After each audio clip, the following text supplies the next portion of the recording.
Hey everyone, Andy here, and in this video we're going to paint some Eldar fire dragons from 1990.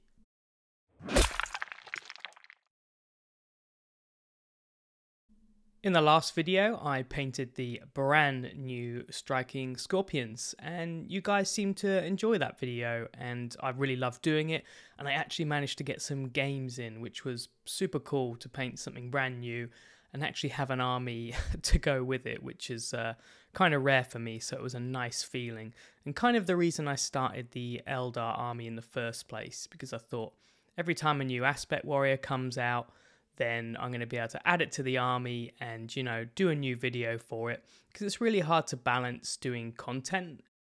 You know, my Sons of Horus, which I will finish this year, or at least add to, is tough because I've kind of done the videos to it, so I can't do any more videos about 40 tactical marines. But anyway, I thought let's do some fire dragons, but rather than do the kind of the latest ones, actually let's do the classics.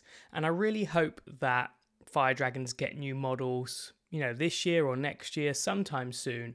So I thought let's just have fun, paint the really old school ones. Not going to paint them, you know, perfectly, but yeah, just enjoy it and have them as a bit of a placeholder until the new ones come out. I even had a brand new one in blister, which I think I upset a few people opening it, and it was quite a fun feeling to rip open a classic blister. I do actually have a few blister packs I kind of keep, but this one I was like, come on, let's get some paint on it. When it came to picking the color scheme, you know, it's going to be some kind of orange, but I always like to look at the Bible, which is the 2nd edition Eldar Codex. Love the front cover, love its contents, especially all the Mark Gibbons kind of illustrations. They're just brilliant. But what I really like are these alternate color schemes. So for mine, I'm going to kind of riff off of a few of these. I like the center one with the very pale orange and the black undersuit, and everyone seemed to really like the black undersuit that I did for the Howling Banshees and the Striking Scorpions, and that's something I want to continue with all of my Eldar for sure. So I want to use that element, but I also like the black helmet of the one on the left. Combination of a few of these, but I always like to kind of do something slightly different from the normal scheme. I went for light orange from Vallejo model color. You could use, you know, Games Workshop Fire Dragon Bright. I actually don't have that, but I really like how model colors work, so I'm going to use those. I did a pre-highlight, undercoating black and then airbrushing white, but honestly, any black kind of doesn't help the orange, so I think just going for a light primer all over would be best.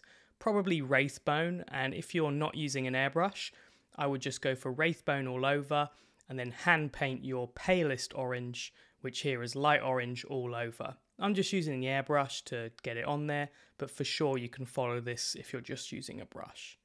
I spent, you know, 2 or 3 coats with the airbrush to get it really smooth, and I like to start with the brightest orange and then shade it down and go through the darker oranges. This orange, I do think you could use Citadel or the Vallejo one, but when it comes to the darker oranges, I do really recommend picking up this AK Deep Orange. It's one of their intense paints, so the coverage for an orange is pretty good. So yeah, this is a really great paint. I think the light orange is a nice color, but it doesn't perform particularly well, but this one I really do recommend. So I take the deep orange and put it in the airbrush, and I'm spraying this kind of from below to hit all the shadow areas. And you can see how dull my orange is from doing that pre-highlight. So I definitely think just do a pale base coat all over, and you can get your shadows from this stage. But I do like doing the shadows after, because you tend to get the highlight size and the highlight placement better, I think, and definitely a more powerful looking orange. You can see it's surprising how much contrast you get out of just these 2 paints. In the bottles, they didn't look drastically different, but actually I think it looks quite cool and pretty dramatic, just leaving the light orange on the upper focal areas. But yeah, really happy with this combination of 2 oranges, similar to how the greens worked out in the Striking Scorpions. Just picking the right paints in terms of how easy they are to use is almost as important as the color, I think. But certainly these two kind of cover both camps there. Easy to use, good paints, and I think the spot on colors for fire dragons. I did go back and just do a few little highlights with the light orange, and you only really need to do this if you feel you kind of made a mistake, but it does help kind of blend things together. So you can see this stage doesn't change too much, just gets a nice opaque light orange on the top. And really I just focused on the chest and the shoulders here, as that's the focal area that I want to be the punchiest orange. But yeah, really nice to get that orange down, and happy with it so far. Next, I'm going to paint all the black, which is the worst stage for any project for me personally, but it's worth it, and you know, take your time. What I would do is leave the eyes lenses in the bright orange. I'm going to do them red, but you know, having a bright orange to go over with the red is going to be really helpful. I did have to take my time with this because any mistakes on the orange, they are difficult to correct, to be honest. So put the time in, and the rest is going to be super quick after you got this black done. For additional shading, I'm using this Chimera orange. Again, it's even darker than the AK one. These are a little trickier to get hold of, so you know, don't worry about it too much. You could use something like Squig Orange from Citadel, or just add a little bit of corn red to that deep orange. It doesn't matter too much. And rather than wash it, I kind of like to paint directly in the recesses.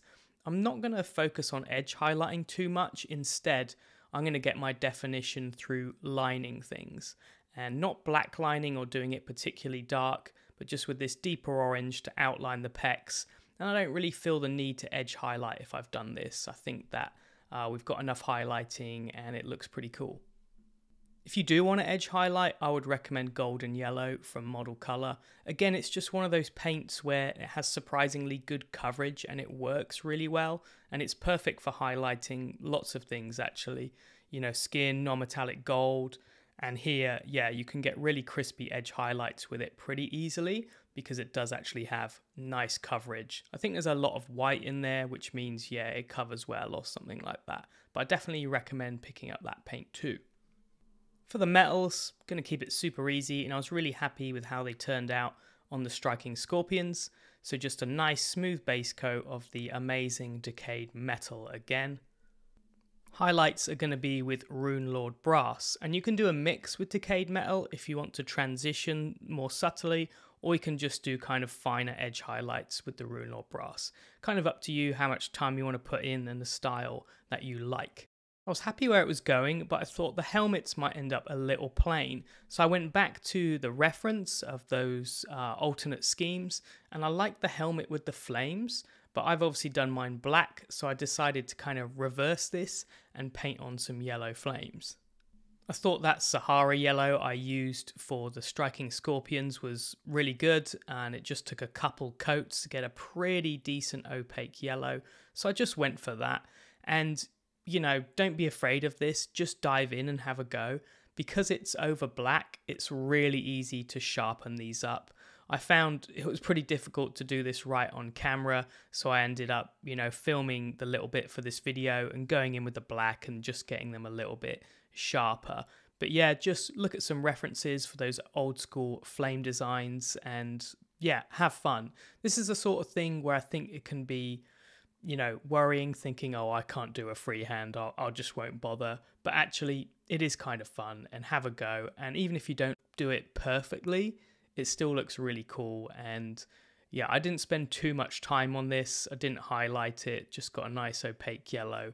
And I actually think it made a really big difference, and just, yeah, super fun old school look. It's funny because I didn't intend to do this when I started the project, but for me, I kind of think it made them. So yeah, it's funny how things turn out like that. The red was super nice to do because I have the nice orange base coat.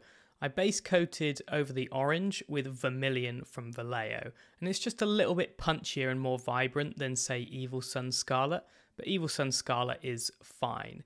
But I like to start just like the orange with the brighter red, and then we can shade that down. I did bright highlights on the top with quite a bit of white added to the vermilion, and then just a kind of subtle highlight on the underside of the gems. I did the same thing for the eyes, so a pretty bright pinky highlight at the top, and then just a subtle, slightly more red highlight in the bottom. I finished the black with some highlights with dark blue-grey from Vallejo. Don't get too fussy about this, just a nice simple highlight I think finishes the black off. And you can take this further if you want. I just did one level of highlighting so the black had something. But yeah, I'm just trying to have fun with these models and get them done quickly.